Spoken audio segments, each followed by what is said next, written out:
नमस्कार साथियों, स्वागत है आप सभी लोग का टेक्स्ट बुक यूट्यूब चैनल पर। स्वागत है आपका इस सेशन में, जहां पर आज हम लोग बात करेंगे कि अगर आप एसएससी गवर्नमेंट एग्जाम्स की तैयारी कर रहे हो, रेलवे गवर्नमेंट एग्जाम्स की तैयारी कर रहे हो, या फिर किसी भी गवर्नमेंट एग्जाम्स की तैयारी कर रहे हो, चाहे फिर वो एसएससी हो, रेलवे हो, स्टेट एग्जाम हो, डिफेंस हो, इन सब के लिए जो है जब आप एग्जाम के प्रिपरेशन करते हो तो उस दौरान आप जो है अपने डॉक्यूमेंट्स को क्या क्या प्रिपेयर रखो, सो दैट कि ना आपको फॉर्म फिलअप में कोई दिक्कत आए, ना आपका जब दोस्तों डॉक्यूमेंट वेरिफिकेशन हो तो वहां पर कोई दिक्कत आए। तो इन सब चीजों पे हम लोग बात करने वाले हैं। जल्दी जल्दी से सेशन को शेयर कर दीजिएगा।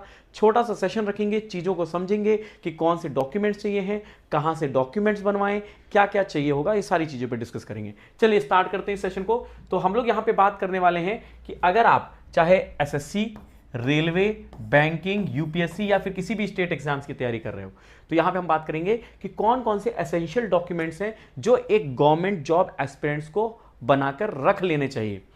सबसे पहले अगर हम बात करते हैं तो हम लोग यहां पे डॉक्यूमेंट्स को कुछ पार्ट में डिवाइड कर रहे हैं।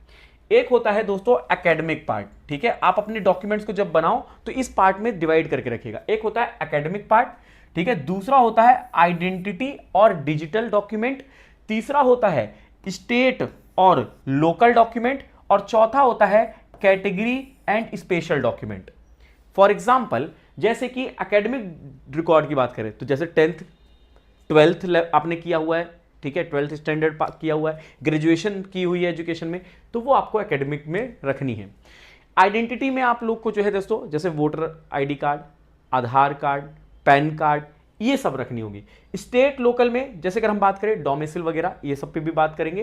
कैटेगरी में जैसे अगर आप किसी भी कैटेगरी को बिलोंग करते हैं, OBC, UR, SC ST, EWS, उन सब की बात करेंगे, ठीक है। अब देखिए दोस्तों, यहां पे अगर हम बात करते हैं, सबसे पहले तो जो आपके परमानेंट जो है दोस्तों होती हैं चीजें जो बदली नहीं जाती, एक बार बन गई है तो बन गई है। तो इसमें दोस्तों अगर आप देखोगे, एक होती है परमानेंट, एक होती है फाइनेंशियल ईयर और एक होती है एक्टिव, ठीक है। आपके तीन तरह की जो है दोस्तों यहां पे डॉक्यूमेंट्स होते हैं। एक परमानेंट मतलब एक बार बन गई तो वो हमेशा ही रहेगी, अब वो कभी नहीं बदलेगी जीवन भर में।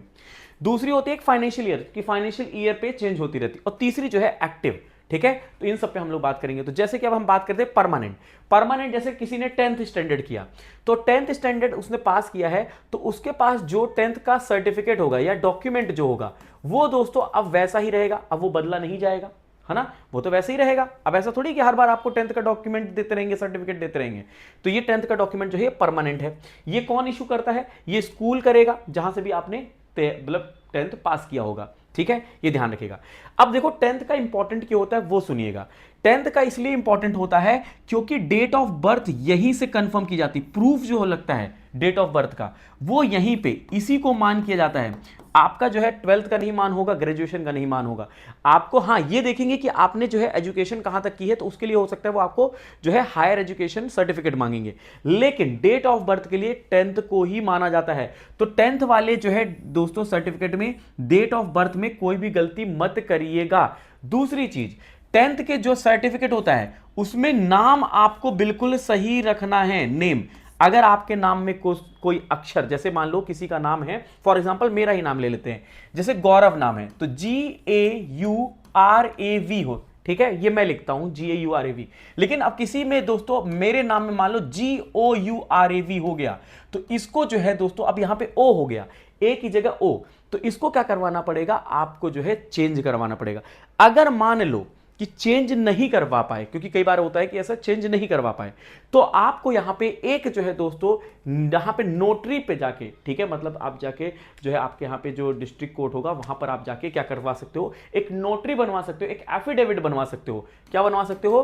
कि एफिडेविट बनाओगे। एफिडेविट में आप क्या लिखवाओगे कि भाई मेरा असली नाम ये है, मेरा पता ये है, ये फलाने चीज है, इसमें मेरे नाम में GO आ गया है जहां पे GA होना चाहिए था, तो वो दोस्तों एफिडेविट भी मान रहेगा, वो नोटरी भी मान रहेगी।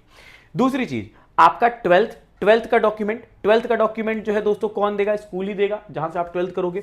और अगला है हायर एजुकेशन। हायर एजुकेशन दोस्तों ग्रेजुएशन भी हो सकता है, पोस्ट ग्रेजुएशन भी हो सकता है, ठीक है। तो यहां पे आपको ये जो है दोस्तों डिग्री सर्टिफिकेट कौन देगी? यूनिवर्सिटी देगी, यूनिवर्सिटी। तो ये आपके तीन होते हैं जो परमानेंट होते हैं, जो बन गए तो अब दोस्तों अब हमेशा के लिए हो गए, अब ये बार बार थोड़ी बनेंगे, है ना, ये ध्यान रखिएगा। इसके अलावा अब आता है दोस्तों एक आइडेंटिटी एंड डिजिटल फुटप्रिंट। मतलब हमारे लिए आइडेंटिटी कार्ड बहुत इंपॉर्टेंट होती है। जैसे आधार कार्ड, आधार कार्ड में आप अपने जो है नाम को बिल्कुल सही रखवाइए, अगर गलत है तो उसको चेंज करवाइए। डेट ऑफ बर्थ इसमें सही होना चाहिए, एड्रेस सही होना चाहिए, ठीक है, अपडेटेड होना चाहिए। ऐसा नहीं कि पुराना आपने रखा है, अपडेटेड होना चाहिए, ठीक है। बायोमेट्रिक भी इसमें अपडेट करवा लीजिएगा अगर आपका अपडेटेड नहीं है। दूसरी चीज पैन कार्ड, ठीक है, पैन कार्ड होना चाहिए। पासपोर्ट, वोटर आईडी और ड्राइविंग लाइसेंस। क्या सर ये सारी जरूरत है? नहीं, किसी एक आईडी की जरूरत है। हाँ, कुछ केसेस में आपको ड्राइविंग लाइसेंस चाहिए होता है, जैसे अगर दिल्ली पुलिस की बात करें उसमें ड्राइवर की जो पोस्ट आती है उसमें दोस्तों यहां पे ड्राइविंग लाइसेंस चाहिए होता है, या किसी भी एग्जाम में जहां पे ड्राइवर की पोस्ट के लिए जो है वैकेंसी आएगी उसमें आपको ड्राइविंग लाइसेंस चाहिए होगा। किसी में जो है दोस्तों लाइट व्हीकल का जो है दोस्तों आपको चाहिए होता है लाइसेंस, ठीक है, और किसी में हैवी व्हीकल का चाहिए होता है, तो उसके अकॉर्डिंग आपको बनवाना पड़ता है। बाकी इनमें से एक कम से कम आपके पास होना चाहिए, और अगर है तो बिल्कुल सही होना चाहिए, चाहे pan card, passport, voter ID या फिर आधार कार्ड, कुछ भी है तो, ठीक है। इसके अलावा ये तो हमने बात कर ली आइडेंटिटी की, आपकी पहचान की, आपकी फोटो लगी होगी, आपका नाम सही से होना चाहिए, आपका एड्रेस सही से होना चाहिए। अगला आता है डिजिटल। डिजिटल मतलब ईमेल, क्योंकि जब भी आप किसी फॉर्म को भरोगे ना तो वह आपका ईमेल आईडी मांगेंगे, तो ईमेल आईडी हमेशा एक दोस्तों अपना अलग से ईमेल आईडी बना लीजिए, जिससे आप दोस्तों केवल ऑफिशियल वर्क ही करोगे, कोई फालतू वर्क नहीं, केवल ऑफिशियल वर्क करोगे। और ऑफिशियल दोस्तों कभी भी ईमेल आईडी अगर बनाओ तो हमेशा एकदम सिंपल से तरीके से बना लो। जैसे फॉर एग्जांपल अगर मेरा गौरव नाम है तो मैं क्या करूंगा कि मैं वहां पे बना लूंगा gaurav.official@gmail.com, ठीक है, ये इस तरीके से आप बना लो, ठीक है। अब ऐसा मत करिएगा कि कई लोग जो है दोस्तों यहां पे लिख लेते हैं coolboy@gmail.com, या फिर लिख लेते हैं जो है दोस्तों कुछ भी फलाना फलाना चीजें लिख देते हैं, वो मत करिए। ऑफिशियल एक अच्छी सी जो है दोस्तों अपनी जो है मेल आईडी बनाइए। मोबाइल नंबर बार बार चेंज करने वाला नहीं होना चाहिए, एक मोबाइल नंबर जो आप हमेशा यूज कर रहे हो। पता चला कि आपने इस एग्जाम में ये मोबाइल नंबर दिया है और नेम फिर चेंज कर दिया, कोई भी अपडेट आएगी तो वो आपके पास नहीं आ पाएगी क्योंकि आपका मोबाइल नंबर चेंज हो गया है। तो हमेशा मोबाइल नंबर एक परमानेंट रखिए, एक ईमेल आईडी अच्छी सी बना के रख लीजिए।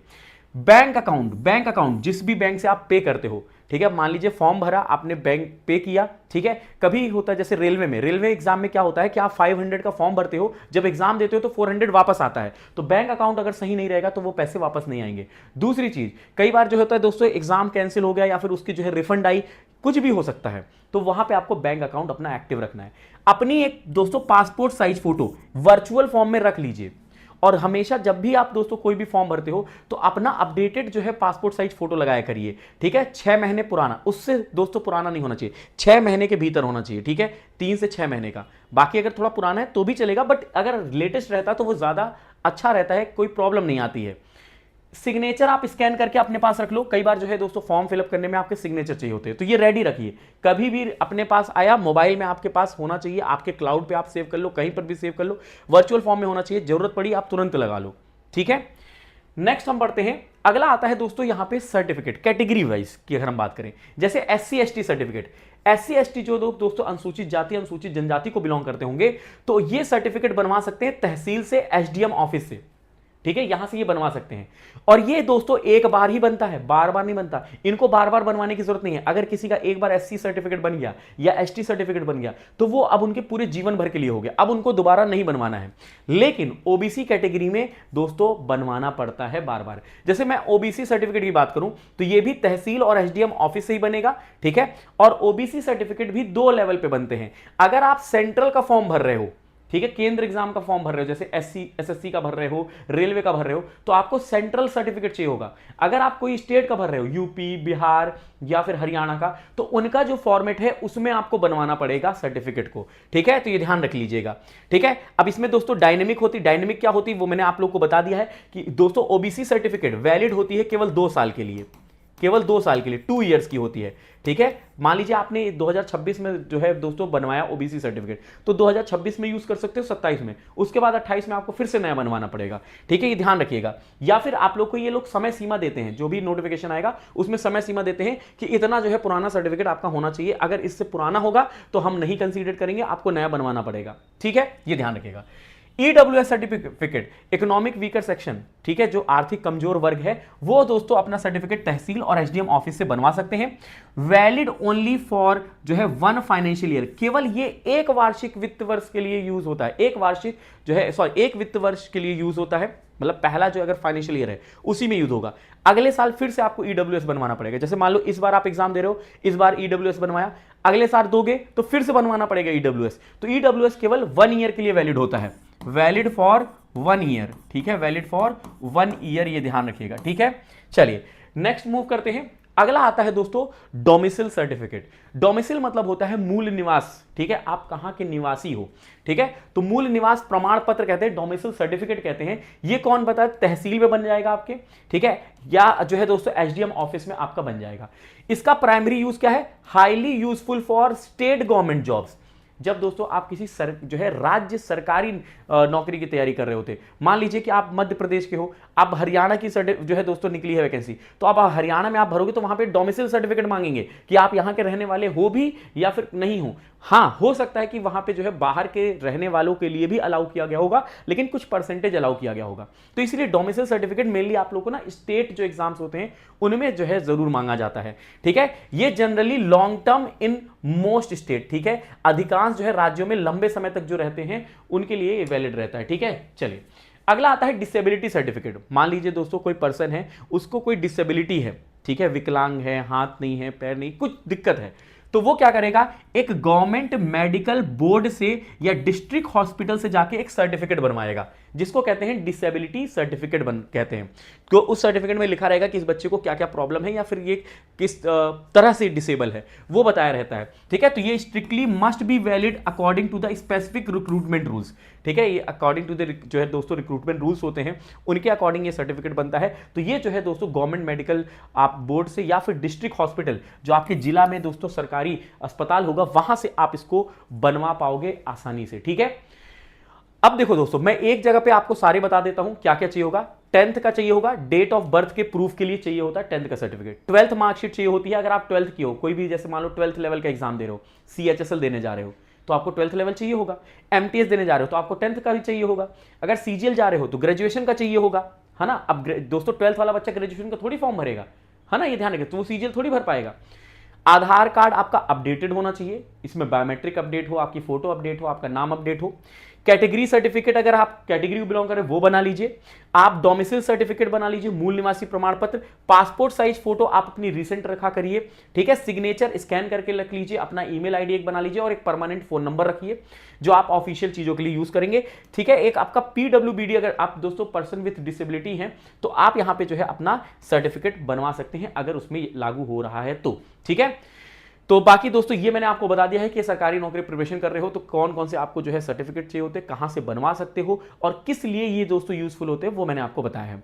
अच्छा हाँ, अगर आप किसी भी प्रिपरेशन की तैयारी कर रहे हो तो आप सुपर पास लाइव पर आप हमारे साथ जुड़ सकते हो, चाहे आप SSC, रेलवे, बैंकिंग, टीचिंग किसी भी एग्जाम की तैयारी कर रहे हो तो आप यहां से जुड़ सकते हो। 375 से भी ज्यादा गवर्नमेंट एग्जाम के कोर्सेज हैं इसमें सुपर पास लाइव में। 1.5 लाख मॉक टेस्ट है, 10,000 स्टडी नोट्स और 30,000 प्रीवियस क्वेश्चन है। आपको 3 मंथ का सब्सक्रिप्शन 529 में मिल जाएगा, यहाँ पे 12 मंथ का सब्सक्रिप्शन 1799 में मिल जाएगा जब आप कूपन कोड गौरव M यूज करोगे, GAURAVM, इसको यूज करते आपको डिस्काउंट मिल जाएगा, ठीक है। 529 जो है 3 मंथ्स का मिल जाएगा और 1799 में आपको 12 मंथ का सब्सक्रिप्शन। इसमें आपकी live class, mock test, PDF, study note सारी चीजें रहती हैं। किसी प्रकार का डाउट होता है तो ये व्हाट्सअप नंबर है 9773807407, इस पर आप मुझे व्हाट्सअप कर सकते हो, कोई भी एकेडमिक या फिर कोई भी जो है दोस्तों कोर्स के रिगार्डिंग आपको डाउट होता है।